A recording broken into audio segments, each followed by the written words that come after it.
Chief justice DY ചന്ദ്രചൂഡിന്റെ വസതിയിലെ Ganapathi പൂജയിൽ പ്രധാനമന്ത്രി നരേന്ദ്രമോദി പങ്കെടുത്തതിൽ വിമർശനവുമായി മുതിർന്ന അഭിഭാഷകർ. എക്സിക്യൂട്ടീവും ജുഡീഷ്യറിയും തമ്മിലുള്ള അധികാര വിഭജനത്തിൽ ചീഫ് ജസ്റ്റിസ് വിട്ടുവീഴ്ച ചെയ്തെന്ന് ഇന്ദിരാ ജയ്സിംഗ് കുറ്റപ്പെടുത്തി. പ്രധാനമന്ത്രിയുടെ സന്ദർശനം അനുചിതമെന്ന് മുതിർന്ന അഭിഭാഷകൻ പ്രശാന്ത് ഭൂഷൺ ചീഫ് ജസ്റ്റിസ് സംശയനിഴലിലായെന്ന് ശിവസേന നേതാവ് സഞ്ജയ് റാവത്തും വിമർശിച്ചു. വിവരങ്ങളുമായി ബൽറാം നെടുങ്ങാടി ചേരുകയാണ് ഡൽഹിയിൽ നിന്ന്.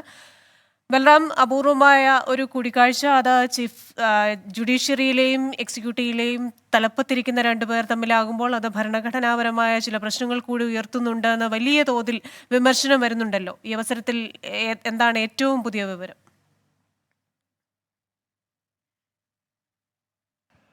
ക്രിസ്റ്റീന, ഇന്നലെ ഉച്ചയ്ക്ക് ശേഷമാണ് പ്രധാനമന്ത്രി നരേന്ദ്രമോദി ചീഫ് ജസ്റ്റിസ് DY ചന്ദ്രചൂഡിന്റെ വസതിയിൽ അസാധാരണമായ ഒരു സന്ദർശനം നടത്തിയത്.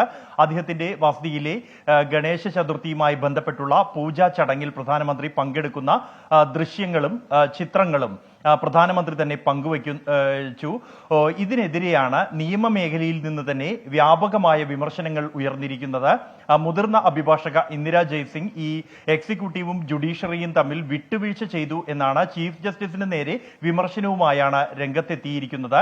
ഒപ്പം തന്നെ മുതിർന്ന അഭിഭാഷകൻ പ്രശാന്ത് ഭൂഷണും സാധാരണക്കാർക്ക് എക്സിക്യൂട്ടീവിൽ നിന്നും നീതി നിഷേധിക്കപ്പെടുമ്പോൾ അല്ലെങ്കിൽ ആക്രമണം നേരിടുന്ന ഘട്ടത്തിൽ ഈ നീതി തേടി എത്തുന്നത് ജുഡീഷ്യറിയുടെ മുന്നിലാണ് എന്നും ഇത്തരത്തിൽ ഒരു കൂടിക്കാഴ്ച അല്ലെങ്കിൽ ഒരു സന്ദർശനം എന്നുള്ളത് അനുചിതമാണ് എന്നുമുള്ള വിമർശനമാണ് നടത്തിയിരിക്കുന്നത്. ഒപ്പം തന്നെ ഉദ്ധവ് താക്കറെ വിഭാഗം, ശിവസേന നേതാക്കൾ അടക്കമുള്ളവർ, സഞ്ജയ് റാവത്ത് അടക്കമുള്ള നേതാക്കൾ വിമർശനവുമായി രംഗത്തെത്തിയിട്ടുണ്ട്. തങ്ങൾക്ക് ഇത്തരത്തിൽ ഒരു സന്ദർശനം നടന്ന പശ്ചാത്തലത്തിൽ തങ്ങൾക്ക് എങ്ങനെ ചീഫ് ജസ്റ്റിസിൽ നിന്നും നീതി ലഭിക്കും എന്ന ചോദ്യമാണ് സഞ്ജയ് റാവത്ത് ഉന്നയിച്ചിരിക്കുന്നത്.